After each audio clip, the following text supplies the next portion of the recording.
es un tiempo de Dios. Es la hora de empezar una nueva canción. Levantemos juntos nuestra voz. Tu tiempo empieza, es tu tierra nueva. Tierra nueva. Señor Jesús, yo sé que tu espíritu está en este lugar y eso me asegura que tú me vas a hablar. Ayúdame a escuchar, quita todo distractor y déjame entender, pero especialmente hoy me abrazo a tu palabra para practicarla en mi vida diaria, en el nombre de Jesús. Amén y amén. Vaya conmigo a 1 Corintios 12, versículo 4 al 7. Si lo tiene ahí conmigo. Dice: ahora bien, hay diversos dones, pero un mismo espíritu. Hay diversas maneras de servir, pero un mismo Señor. Hay diversas funciones, pero es un mismo Dios el que hace todas las cosas en todos. A cada uno se le da una manifestación especial del Espíritu para el bien de los demás. Padre amado y eterno, yo te doy gracias por tu palabra sobre nuestra vida. Te quiero pedir, Señor, que tú filtres en mi alma, en mi mente, lo que tú quieres hablar a tu pueblo.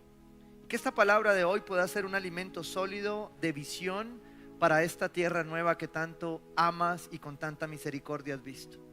Señor, yo te clamo que nos permitas poner manos a la obra y que nos puedas permitir, Señor, recibir de parte tuya instrucción para lo que está por venir. Te anhelamos, te esperamos y hoy creemos, Señor, que todo aquello que se opone a tu palabra es quitado de este lugar en el nombre de Jesús. Tu presencia está en él y ninguna otra cosa que está en contra de tu palabra, de tu presencia, tiene cabida en este lugar. En el nombre poderoso de Jesús. Amén y amén. Dígale que tiene al lado: manos a la obra. ¿Sí? Ese es el título agregado al texto en Nehemías capítulo 3. Usted dice: pero ¿cómo así, pastor? Me dijo que 1 Corintios otra vez para Nehemías 3. ¿Sí? Vamos a estar entre Nehemías 3 y 1 Corintios. Pero le quiero contar por qué arranqué con 1 Corintios. Porque cuando llegué a Nehemías 3, ¿alguien leyó Nehemías 3 de pronto en el ayuno? ¿O lo ha leído? ¿Sí? Se lo recomiendo a las personas que necesitan nombre para niño o niña, y hay bastantes nombres. Cuando usted hoy lee Nehemías 3, pues claro, usted dice: ¿y cómo hago un sermón de ahí? Porque Nehemías 3 es el tramo, el sector, el trayecto, la muralla, la puerta. Y usted queda como: ay, Señor, sigamos al otro capítulo. ¿Sí o no? Son de esos textos que uno dice: ¿qué me quiere decir el Señor con eso? ¿Sí? Como las genealogías y todo esto. Pero la palabra de Dios es la palabra de Dios toda, completa, de Génesis a Apocalipsis. Y hay cosas que Dios quiere hablar. Y en esta ocasión, cuando estaba estudiando Nehemías 3, el Señor me llevó a las palabras del apóstol Pablo. Porque después de ver el contexto de Nehemías 3, que ahora vamos a hablar un poquito de él, y leer 1 Corintios, usted dice: wow, es exactamente lo mismo en dos lugares diferentes. Y esto apunta a aquella premisa de lectura bíblica que dice que cuando leemos con el sentido correcto el Antiguo Testamento, no hay pasaje que no nos apunte a Jesucristo, que no nos apunte al Evangelio.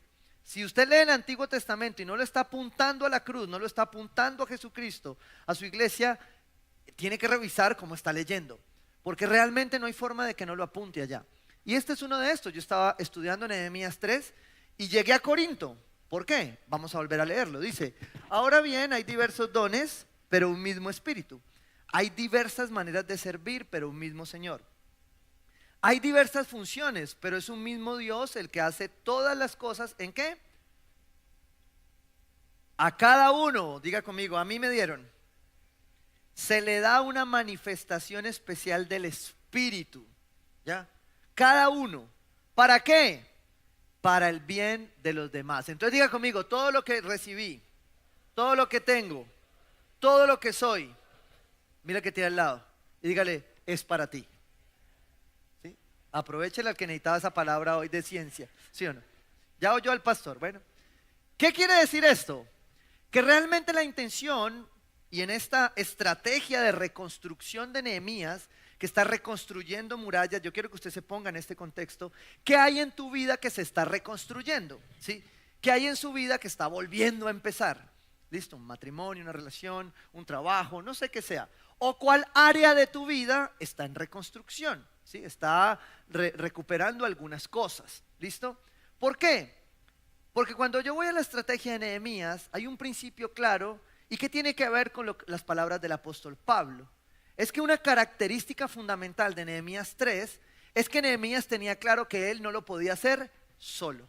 Hace 8 días, creo que en una magistral prédica de nuestro pastor, recibimos una instrucción muy clara acerca de las relaciones y yo espero que usted esté reconstruyendo sus relaciones en torno a esos 4 principios básicos y contundentes. Y cuando empezaba a mirar esto decía, wow, el Señor es muy hermoso porque en el área relacional hay una tarea que te corresponde a ti. Solo tú la puedes hacer con otro. Pero hay un momento de las relaciones donde se vuelve comunitario. Y es donde Dios necesita que nosotros nos juntemos. Y esto es lo que me deja ver Nehemías 3. Cuando voy un poco al contexto de lo que la palabra de Dios dice, es la expresión de lo que dice Primera de Corintios. Todo estaba dispuesto para reconstruir, pero cada uno tenía que ir a reconstruir lo que le correspondía reconstruir. De hecho, cuando tú vas y lees un poco Nehemías 3, te vas a encontrar que qué personajes habían. ¿Quiénes habían? Nehemías 3:1 dice que había un sacerdote llamado Eliasib. Es decir, iban a trabajar en esa reconstrucción sacerdotes, gobernantes, hombres de distintas ciudades, artistas, dice que había plateros, joyeros, es decir, toda la comunidad, y toda estaba dispuesta para la reconstrucción. ¿Sí?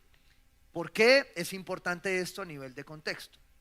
Por 3 premisas que Nehemías nos ha venido enseñando. La primera es con oración para tener discernimiento, ¿sí o no? Eso nos enseñó Nehemías hace algunos días. La segunda, que él tiene una visión y un plan. Y con esa visión y ese plan, él embarazó al pueblo para poder que ese pueblo no preguntara más, sino que se dedicara a hacer lo que le correspondía. Cuando hay un pueblo con visión, ese pueblo se encarga de hacer lo que le corresponde. Y venía este símil a mi mente, y es una casa, una familia que tiene una visión. No sé si usted la tenga, no sé si hace cuánto usted de pronto la hizo, o no sé si tal vez nunca lo ha hecho. Tal vez esta sea una oportunidad para mirarse en familia y decir, ¿cuál es la visión de nuestra casa? ¿A dónde quiere ir esta casa? ¿Sí? Porque sin visión el pueblo se pierde, ¿cierto? Y entonces lo que está diciendo Nehemías acá es que después de la oración, después de la visión y de embarazar a su pueblo, viene la delegación. Y es entender que yo no lo puedo hacer solo. Génesis 2:18. No es bueno que el hombre esté solo, ¿ya? Este es versículo para promesa de matrimonio, ¿sí? Voy a hacerle una ayuda idónea. Pero lo que está diciendo el Señor acá es que llega un momento de esto donde yo tengo visión, tengo todo, pero necesito ayuda. Necesito apoyo, hay cosas de las que no voy a ser capaz. Hay reconstrucciones, parte de reconstruir en tu vida que tú no vas a poder hacer solo. Necesitas de otras personas. Y lo que me deja ver Nehemías 3 precisamente es esto, que aquí todo el mundo se involucró, porque ya estaban embarazados de una visión. Y a cada uno que se le colocaba una tarea iba y hacía esa tarea. Por ejemplo, voy a hacer una encuesta rápida aquí. Levanten la mano los que viven aquí en Jamundí. ¿Vio? Bastantes, Dios los bendiga. Levanten la mano los que viven en esta zona de Ciudad Jardín, Pance, Ciudad Pacífica, Valle Libre. Levanten la mano, yo miro, ¿sí o no? Otra función. Levanten la mano los que viven de Jardín Plaza para allácito. Levanten la mano los que viven de Cosmocentro para allá. Oremos por ellos, es una bendición, Dios mío bendito. ¿Cómo hacen para venir tan lejos, sí o no? Aman mucho la iglesia, yo los amo, porque me parece, los que vienen, no pregunté por los de Menga, ¿sí o no? Y los de Palmira, que hay unos que vienen desde Menga y Palmira. Gloria a Dios por la iglesia. Pero ¿por qué te hago esa pequeña encuesta? Porque cada uno en el lugar que está cumple una función. Y eso es lo que esencialmente Nehemías nos deja ver. Yo por diosidencia tomé mi Biblia de promesas. Yo digo, tengo como 3 Biblias, pero esta es mi Biblia de promesas, porque está la Biblia que está arrugada, sucia, vieja, la que tiene la lágrima, el moco, todo, o sea, está aquí, ¿sí o no? Entonces la abrí y cuando llegué a Nehemías, empecé a ver este capítulo nuevamente como lo resalté hace algunos años. Y entonces está resaltado el tramo, el sector, el techo. Y yo decía, ¿qué me estaba diciendo el Señor ese día? Y recordé que era un momento en una etapa de la iglesia donde necesitábamos crecer. Y el Señor me dijo, para crecer en esta etapa necesitamos estar cada uno en su lugar. Y yo dije, ¿por qué otra vez la misma prédica, Señor? Porque en esta etapa de la iglesia, si usted viene a Tierra Nueva y no sabe a qué viene, no quiero decir nada más. Es importante que se dé cuenta que viene, ¿sí? Y esta prédica es una prédica de visión. Miren, pónganse de pie aquí los negritos que están acá, ¿sí? Pues negritos que están de negro, ¿no? Mire, ¿qué están haciendo ellos? Usted los mire, voltéelo ahí, el más bonito voltee ahí, que bueno, el que tenga la camiseta dice, te seguiré, ¿sí? Todas estas personas tienen claro que llegaron a un lugar a cumplir una función. De pronto ni lo sabían hasta hoy, ¿sí? Pero hoy se están dando cuenta que este paso que están dando íntimamente tiene un efecto comunitario. Tiene un efecto con el plan que Dios tiene con ellos aquí. Pero también tiene un efecto con el plan que Dios tiene con lo que está haciendo en sus vidas cuando los lleve allá. A Jamundí, a Valle del Lili, a Ochalema, al Ingenio, a donde viva. Porque cada uno tiene un plan. Cada uno de ellos va a tomar una decisión hoy de bautizarse o de renovar su pacto bautismal. Amén. Levanten sus manos hacia ellos. Padre, hoy te damos gracias como cuerpo por permitirnos ser parte del milagro de la comunión de los santos. Yo bendigo la decisión que están tomando y te pido que la palabra que les vas a dar hoy a ellos sea revelación para firmar esta decisión. En el nombre de Jesús, los amamos, los bendecimos como cuerpo por haberte seguido y porque ahora se unen y son discípulos como yo en el nombre de Jesús. Amén y amén. Dios los bendiga. Tomen asiento.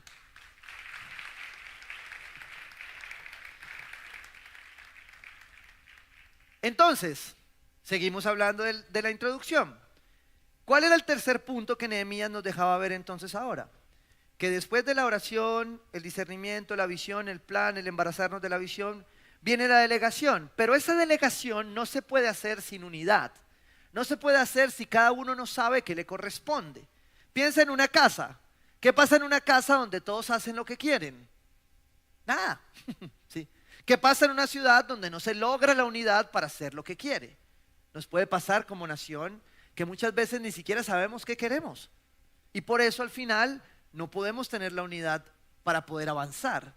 Y esa creo que es mi oración personal, es que esta nación pueda dar una vuelta un día en la unidad de lo básico, de lo esencial, para que podamos avanzar, porque si no, no lo vamos a poder dar. Pasa lo mismo en una casa y creo que Nehemías es un gran ejemplo de esta particularidad que debemos tener como pueblo de Dios. ¿Qué más había allí en ese capítulo 3? Si usted lo abre ahí y lo puede ojear conmigo, yo no lo voy a leer todo hoy, pero voy a tomar algunos pasajes que hacen referencia a lo que quiero compartirte. Pero si usted va a Nehemías, entonces usted lee la muralla, la puerta, el siguiente tramo, la casa del frente, la puerta del valle, y todas tenían un nombre, ¿sí o no? No le quiero hablar más de murallas, ya usted sabe que las murallas son necesarias porque dan fuerza, brindan protección, agregan cobertura, protegen el templo de cualquier ataque y especialmente en este caso aseguraban la continuidad de la adoración de las personas, porque las murallas iban a asegurar que el pueblo de Dios pudiera seguir adorando a Dios. ¿Cómo? En comunidad, en comunión, ¿sí? Y aquí entonces fui a un texto del apóstol Pablo en Efesios 4, versículo 12. Miren lo que dice. Porque creo que conecta perfectamente lo que puede significar Nehemías 3 en el Antiguo Testamento para Tierra Nueva 2024, noviembre, ¿sí? Porque la gran pregunta es, ¿y eso de qué me sirve a mí? ¿Cómo aplico yo eso a mí, a mi iglesia, a mi casa? Y aquí es donde el apóstol Pablo sigue dando luz de esto. Dice, ellos tienen la responsabilidad de preparar al pueblo de Dios para que lleve a cabo la obra de Dios y edifique la iglesia. ¿Quiénes son ellos? Los apóstoles, ¿sí? Quienes habían estado siendo preparados en la iglesia para llevar, ¿sí?, el evangelio. Ellos tenían una responsabilidad. ¿Quién tenía la responsabilidad en Nehemías? Cada persona en cada sector. Quiere decir que si tú estás aquí y tú ya recibiste a Jesucristo en tu corazón, por lo cual tienes el Espíritu Santo, porque al recibir a Cristo, tú recibes el Espíritu Santo, ¿sí? Eso te hace suficiente para entregarte un encargo. Y es que tú ya haces parte de la reconstrucción, porque ya eres un hijo de Dios, ¿sí? Ya se te ha entregado una parte. ¿Listo? Sigamos leyendo aquí. Es decir, el cuerpo de Cristo, ¿cierto? Versículo 13. Ese proceso, el de reconstrucción, continuará hasta que todos alcancemos tal unidad en nuestra fe. ¿Hasta que alcancemos qué? La unidad. Dice la Reina Valera, hasta que estemos unánimes juntos. Parece redundante, pero no es redundante. Porque a veces podemos estar juntos, pero no estar en unidad. Hay relaciones que tú puedes tener que están acompañándote, pero no están en unidad contigo. Esas, creo que la instrucción fue clara hace 8 días. Móchelas, no hay nada más que hacer. Pero el llamado es a que este proceso de reconstruir en nuestra vida va a continuar hasta que alcancemos esa unidad. Y cuando llegaba esa palabrita de la unidad, decía, wow, tremendo, porque una de las señales de los últimos tiempos es la unidad del pueblo de Dios. Y cuando yo leo eso me emociono, porque digo, el Señor está cerca, pero cuando veo la unidad y veo la iglesia, digo, eso se va a demorar. Pero está cerca, ¿sí o no? Ahora, si eso pasara, si usted hace ese símil y lo ve con su casa, con los suyos, con los cercanos, ¿cómo estaría esa unidad? Porque dice la palabra que esa es una señal de que el proceso va terminando, ¿sí? Mire lo que dice. Ese proceso continuará hasta que todos alcancemos la unidad. ¿En qué? No en que nos parezcamos, no en que tengamos la misma camiseta. Es la unidad de lo que está pasando adentro. Es la unidad del Espíritu, porque Él es el que da esa unidad. Mire lo que dice. La unidad en nuestra fe y conocimiento del Hijo de Dios. Y conocimiento de Cristo. Eso es lo que nos da esa unidad a pesar de todas nuestras diferencias. Cuando yo me devuelvo a Nehemías y miro cada sector y miro cada persona que estaba reconstruyendo, yo pues me hacía preguntas mías. Digo, ¿cómo hacían para poner que la muralla quedara igual aquí que aquí? ¿Sí? Son detalles que uno a veces nunca se pregunta en la palabra. Cuando miraba este mapa de la reconstrucción decía, eso es un territorio muy grande. ¿Y cómo hacían para que unos que tenían una actividad, aquí construía el sacerdote, pero aquí construía el platero, el joyero que hacía las cosas? ¿Cómo hacían para tener la unidad? ¿Sí? La unidad era su fe, la unidad era su convicción de una visión, la unidad era lo que Dios ya había puesto en el pueblo. El pueblo de Dios que carece de esa unidad no va a poder reconstruir. ¿Por qué? Porque por fuera de esa fe todos quieren construir a la manera que quieren. ¿Y cómo hacían entonces para ir de punta a punta y reconstruir la instrucción tan claramente? Creo que Nehemías, cuando usted lo lee, ve muchas instrucciones. Y el Antiguo Testamento se precisa de dar muchas instrucciones. Un ejemplo de ello es el arca. Cuando usted ve el arca, una cosa es leerlo, ¿sí? Y otra cosa es verlo. No quiere decir que yo haya estado en el arca, ¿no? Pero cuando usted ve simulación y modelos de lo que verdaderamente pasó, usted dice, ¿cómo no vi eso? ¿Quién iba a pensar cómo entraban al baño en el arca? Pues nadie, uno no se pone a pensar eso, ¿sí o no? Pero cuando usted va a la palabra y se mete, usted se empieza a dar cuenta de que hay más detalles y que hay detalles importantes. ¿Por qué te estoy diciendo esto?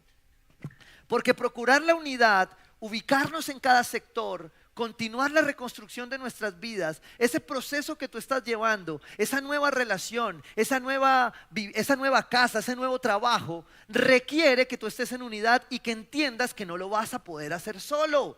Diga conmigo, no estoy solo. Mira el que tiene al lado. No le diga nada, sigamos. ¿Sí?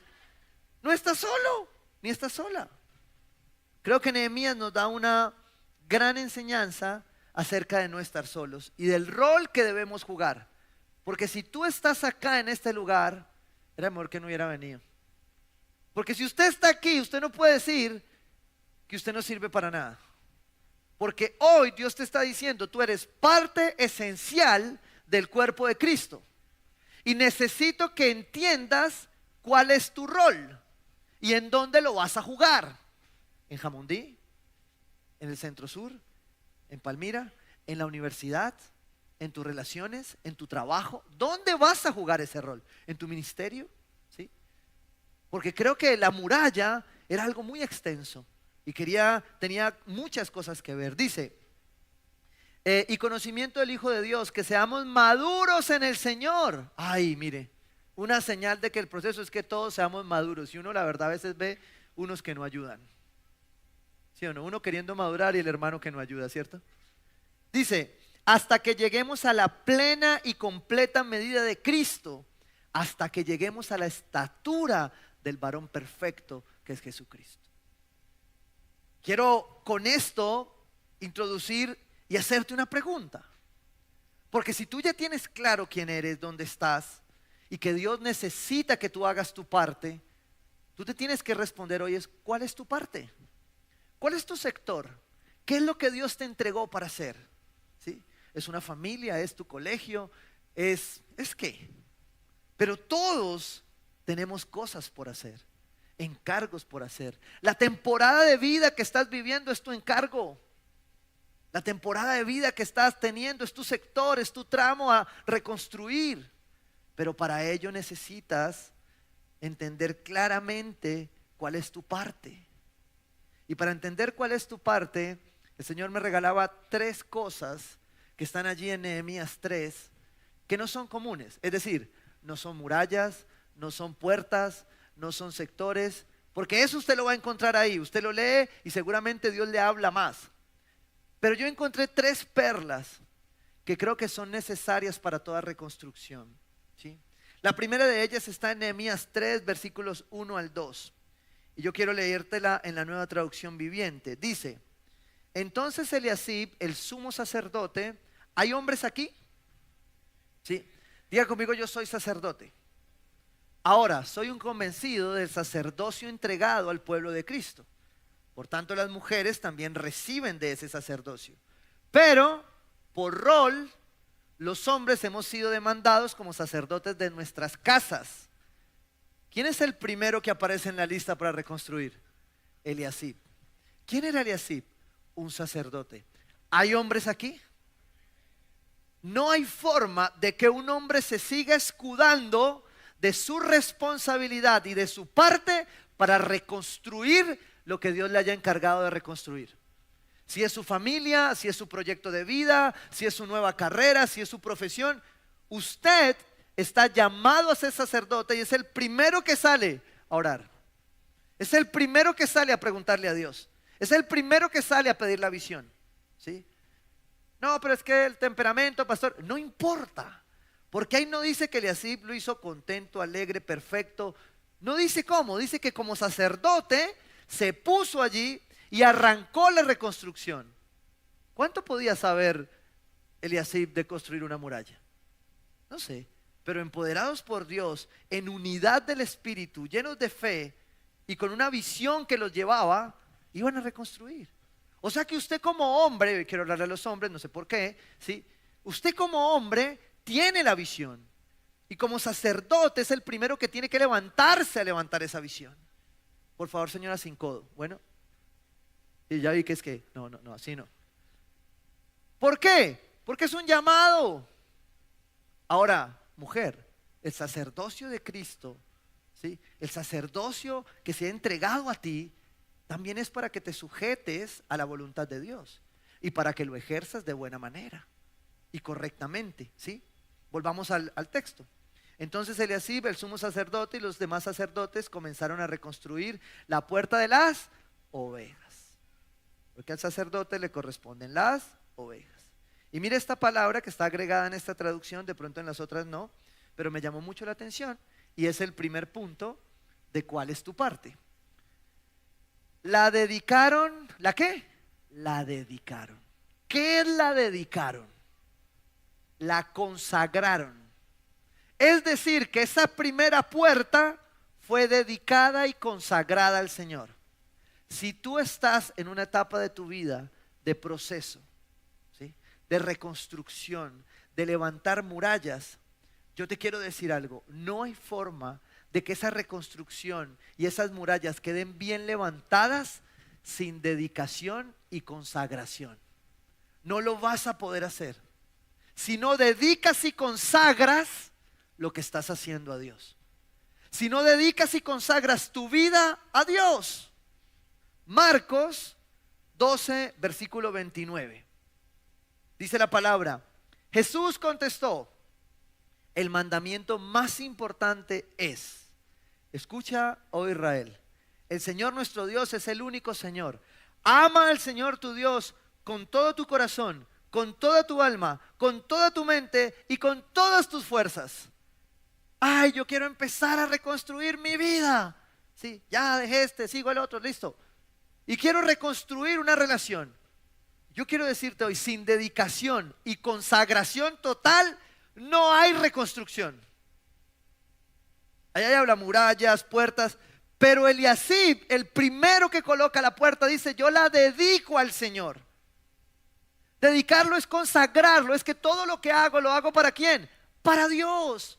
¿Por qué? Porque el gran mandamiento demanda, cuando le preguntan a Jesús, amar al Señor tu Dios con todo tu corazón, con toda tu alma y con toda tu mente y con todas tus fuerzas.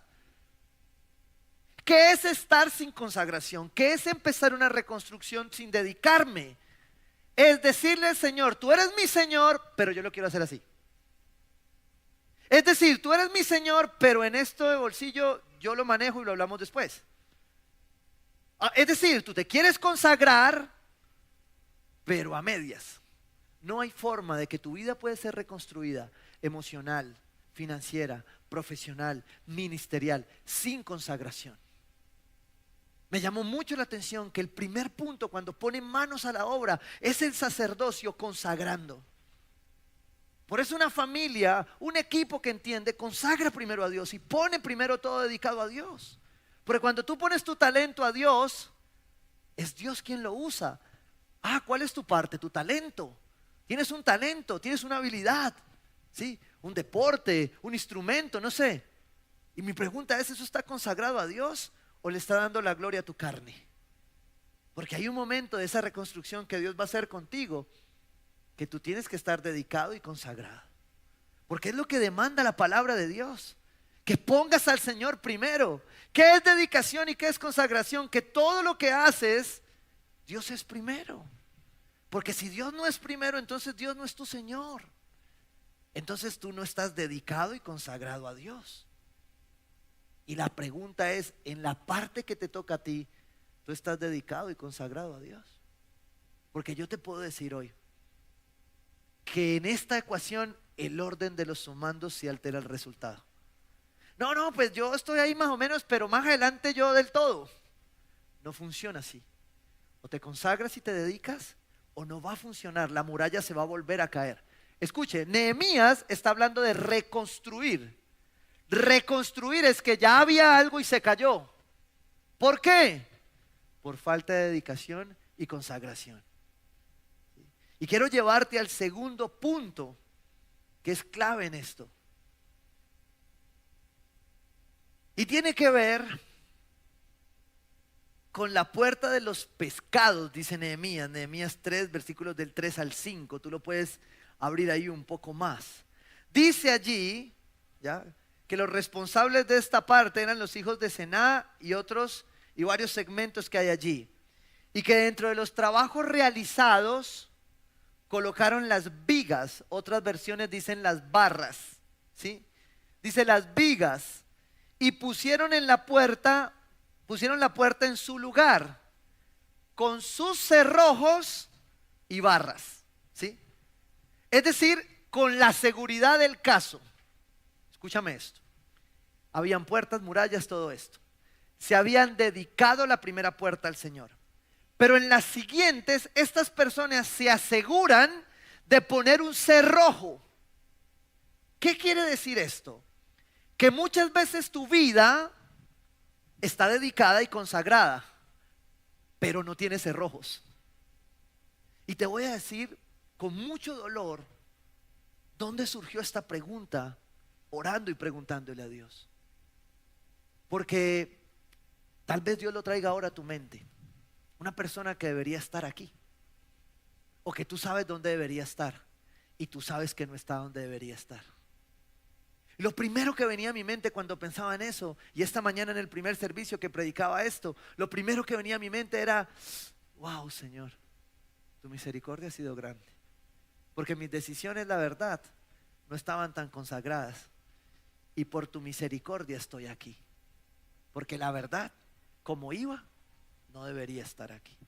Yo no sé si usted ha hecho esa pregunta. A veces nosotros con mi esposa vamos en el carro como sin nada que hacer, ¿sí o no?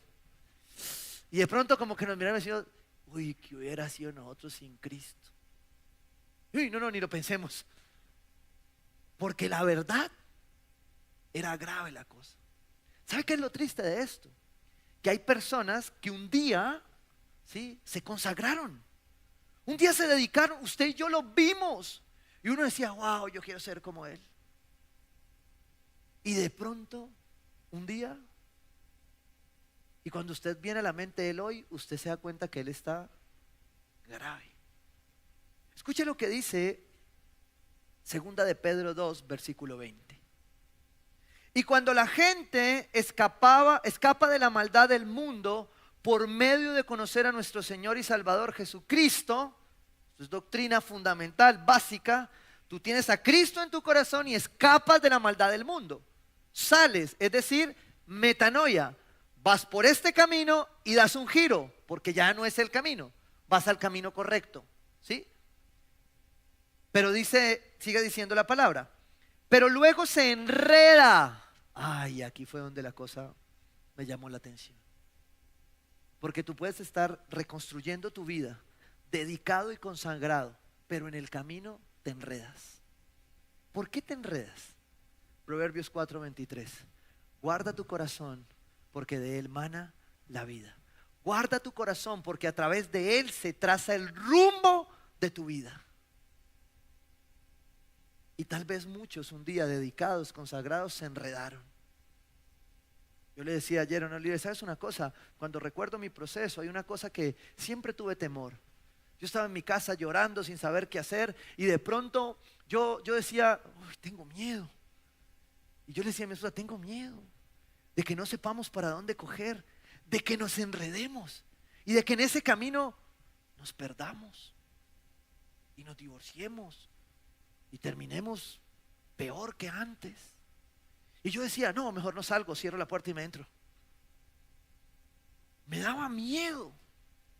Yo no sé por qué. Pero cuando leía este texto ayer decía: wow, esto era lo que pasaba. Yo no me quería enredar. Tenía temor de perder lo que Dios ya me había dado. Tal vez por eso el apóstol Pablo insiste tanto: cuiden de esa salvación, que creo que si la tienes no se pierde, pero asegúrate de que la tienes. Y resulta que aquí Pedro dice lo siguiente: y cuando la gente escapaba de la maldad del mundo por medio de conocer a nuestro Señor Jesucristo, pero luego se enreda y vuelve a ser esclavizada por el pecado. Nivel de guerra espiritual. 1, influencia. La influencia te enreda. ¿Qué es una influencia? ¿Sí? Un amigo que te dice cosas que no tienen que ver con el propósito de Dios. Eso es una mala influencia, ¿sí? Ejemplo número 2. ¿Qué es influencia? Las redes sociales. Y hay cristianos que viven bajo la influencia de las redes sociales, que tiene un componente espiritual. Porque cada que las personas ayunan y me dicen: ay, pastor, hice ayuno de redes sociales y me siento tan bien. ¿Usted cree que es porque sí? Es porque eso tiene una influencia. Y el diablo aprovecha, ¿sí? Y entonces usted vive influenciado. Pero el segundo nivel de guerra espiritual es la esclavitud. Y dice aquí que aquellos que se enredan, escuche, pero luego se enreda y vuelve a quedar esclavo. Una influencia te hace enredar, porque lo que el diablo quiere es tenerte como esclavo. Ay, pero yo soy cristiano y voy a la iglesia. Sí, pero sigue siendo esclavo. Pero entonces, ¿se puede ser hijo de Dios y ser esclavo? Sí. Porque sabes quién eres. Cristo ya lo hizo por ti, pero tú quieres vivir como esclavo. ¿Por qué? Pero yo me dedico, yo me consagro. Porque no tienes cerrojos. Porque no le has dicho no a muchas cosas. Y esta me encantó, que en el primero me salió así. Y yo dije: aprovechemos de una vez porque ya viene Navidad, ¿sí o no? ¿Sabe qué es un cerrojo? Cerrojo es saber que usted ya no puede estar en algunos lugares. Ay, pero pastor, es que viene la fiesta de diciembre de la empresa. Ajá. Y todos, ay, pastor, ¿por qué vine hoy? Porque claro, si usted trabaja en una empresa cristiana, pues eso va a ser una fiesta familiar y un regalo de Dios. Ay, pero hay empresas que son el demonio, que esas fiestas son el diablo. Y usted tiene que tener cerrojos, porque se tiró toda la dedicación y consagración. Ay, todo el año vamos por más y en diciembre vamos por menos. Usted tiene que tomar una decisión de poner cerrojos, chapa, seguridad, para que su dedicación y su consagración no se pierdan por influencias que lo hacen esclavo. ¿De qué? Del pecado. Cuando usted iba bien, terminó mal. Miren las caras ahora. Espere que lleguen 3 buñuelos después. Todo cambió mío. ¿Sí o no? Sigamos, versículo 21. Dice, vuelve a quedar esclavizada por el pecado. Termina peor que ¿qué? Que antes. Una reconstrucción, una vida que quiere ser reconstruida, que quiere levantar unas murallas firmes, una nueva vida. Cristo me procesó, yo entendí el proceso, pastor, pasé el muro y ahora reconstruyo murallas. Me dediqué, me consagré. Sin cerrojos, te influencian, te esclavizan y después te oprimen. Y entonces vuelves a quedar peor que antes. Mire, con toda la pena del mundo, era mejor que no hubiera venido. Versículo 21. Les hubiera sido mejor nunca haber conocido el camino a la justicia, en lugar de conocerlo y luego rechazar el mandato que se les dio a vivir de una vida santa. Mira, ¿cómo te digo esto con amor? Hermano, si yo paso por un lugar y veo que un pastor está predicando eso, yo me tapo los oídos y sigo. Pero usted ya no se los tapó. Usted ya está aquí. Era mejor que no hubiera venido. Porque hoy usted ya sabe que no se puede volver atrás. Porque si se vuelve atrás, será peor. Y no lo estoy amenazando, le estoy leyendo la Biblia. Le estoy diciendo que una consecuencia de intentar restaurar una vida y no consagrarla y dedicarla, no poner cerrojos, vigas, las vigas sostienen el techo, no poner barras, pues queda el candado flojo. Si usted no pone esos cerrojos, si usted no guarda su corazón, lo que viene puede ser peor. Es más, a nivel de guerra espiritual, el pasaje dice que si usted limpia su casa y no le pone cerrojo y la cierra, después cuando venga, 7 veces peor va a estar. ¿Y qué es 7 veces peor? El nivel perfecto para influenciarla, esclavizarla y oprimirla. Y si da más licencia, poseerla. Que es el último nivel de guerra espiritual. Cuando usted ya abrió sus puertas y le dio licencia al diablo para que obre en su vida. Y todo lo que usted estaba reconstruyendo, que se veía bonito, ahora se va a ver bonito, pero ya va a doler. Porque ya se lo debe usted a alguien. Ay, porque el diablo abre puertas barato, pero cobra caro después para salir de ellas. Era mejor no haber conocido. Y cuando yo leo estas palabras del apóstol Pedro, digo, les hubiera sido mejor no conocer. Ay, yo digo, ¿por qué, Señor? ¿Por qué? Pero tú ya conoces. Tú ya sabes que tienes que estar dedicado al Señor y consagrado. Y que todo lo que haces es dedicado y consagrado. Pero que si ya lo dedicaste y consagraste, ahora te toca poner cerrojos, cuidar tu casa, cuidar tu familia, cuidar el sector que se te encomendó, cuidar lo que se te entregó. ¿Por qué? Porque ya no estamos en tiempos para licencias, tibieza, pereza. Jeremías 49:31 dice, vamos, ataquen a esta nación indolente que vive del todo confiada. Nación que no tiene puertas ni cerrojos y que vive muy aislada. Si tú te quedas solo, te aíslas. Y si te aíslas, yo quiero que me entiendas esto, es Dios informándole al profeta qué decir.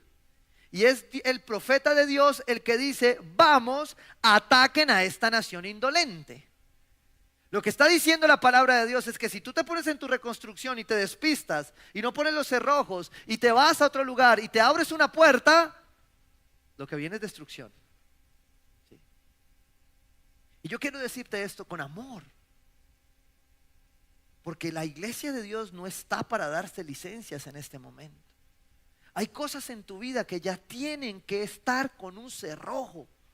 Si es no, es no. Y si es sí, pues es sí. Pero tú tienes que poner el cerrojo. ¿Por qué? Porque Dios quiere reconstruir. Dios quiere levantar tus murallas. Dios quiere verte bien. No quiere verte como estos dos animales muy especiales en la palabra, en el proverbio. No quiere verte como el perro, dice el proverbio, que vuelve ¿a dónde? Al vómito. Solo de pensarlo ya hay. Pero hay algunos cristianos que están haciéndolo así, que estaban dedicados, que son consagrados. Y como el perro, por no ponerse rojos, vuelven al vómito. Tú no. ¿Tú que estás aquí hoy? No. Porque tú ya lo sabes. Y porque el Espíritu de Dios es el que está redarguyendo tu corazón, que es lo que tú tienes que cerrar.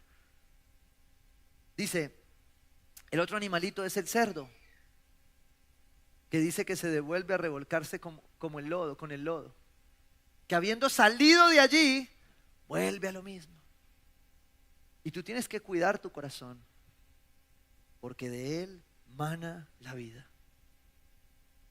Y la última perla, además de dedicarme y consagrarme, además de tener claramente un cerrojo en mi vida, Dios le va a mostrar cerrojos que usted tiene que poner. Ya trabajó en las relaciones. Hay cosas en cerrojos en su vida que usted ya no... Mire, usted tiene que ponerle un cerrojo a sus pensamientos. Hay cosas que usted ya no tiene por qué estar pensando. Porque la palabra dice que usted puede tener y tiene la mente de Cristo. Hay cosas que usted no puede. Porque si usted quiere dejar de estar sintiendo eso, tiene que dejar de estar pensando eso. Porque su pensar se vuelve un sentir y su sentir se vuelve un hacer. Ponga el cerrojo. Ponga el cerrojo.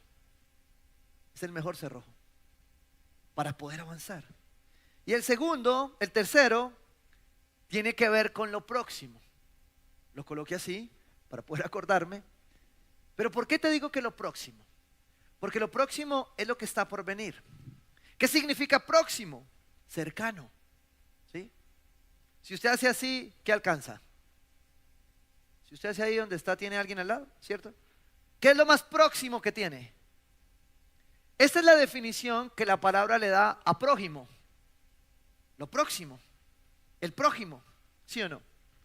Y en la pregunta de cuál es tu parte, Dios te pregunta cuál es tu parte con tu prójimo. Y Nehemías 3 nos da una gran enseñanza, especialmente a la iglesia, a la familia, de qué es lo próximo, de qué es el prójimo, de cómo una estrategia de reconstrucción no se puede hacer sola.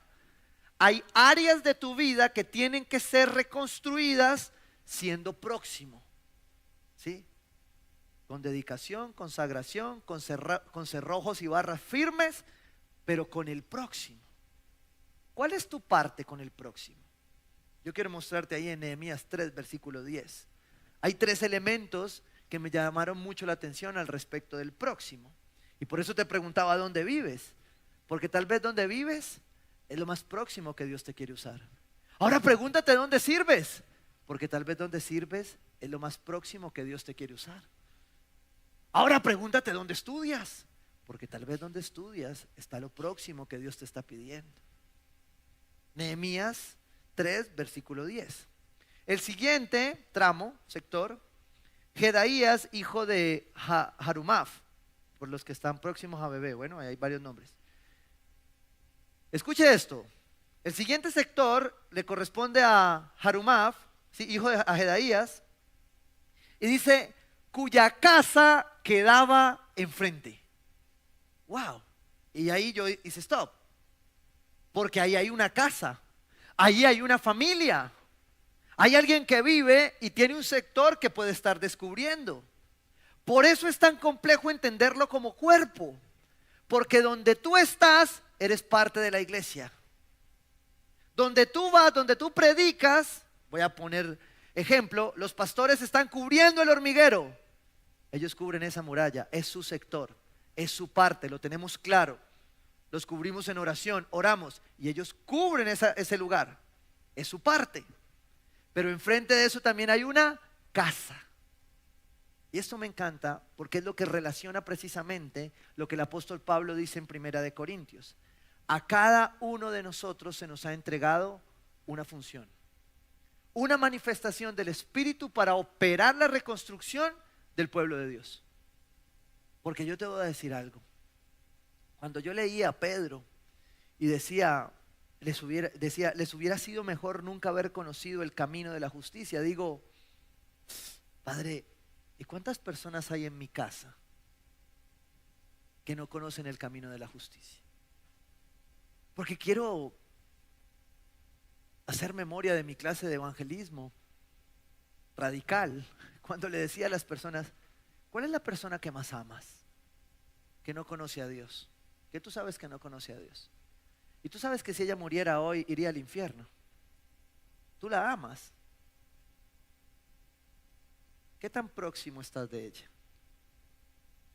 Porque es muy loable ir a hacer una misión al África.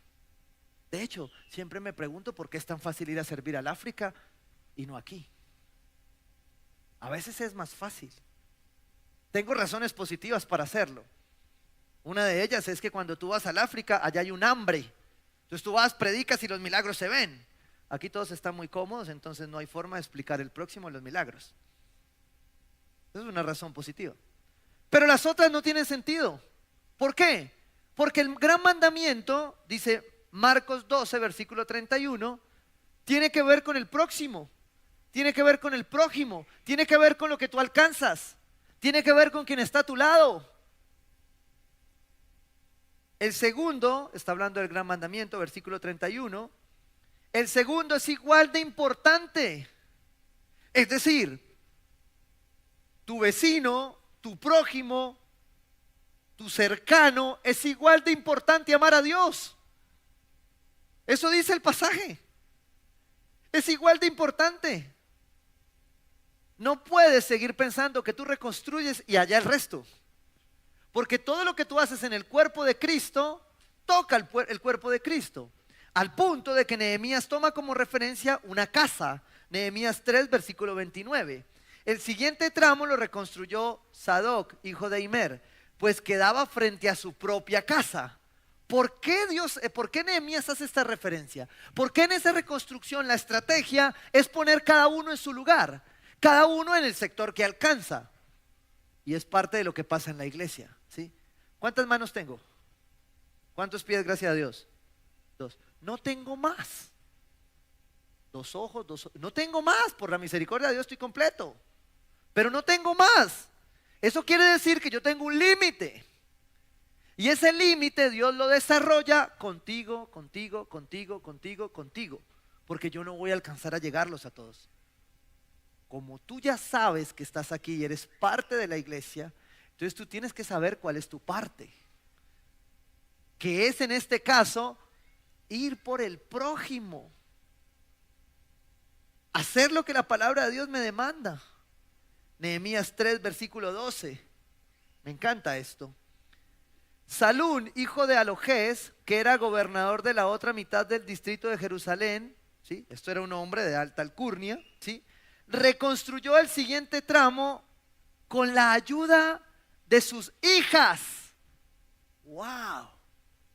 Quiere decir que la iglesia reconstruye porque dedica, consagra, tiene cerrojos para que su próximo esté cuidado, para que su prójimo esté cuidado.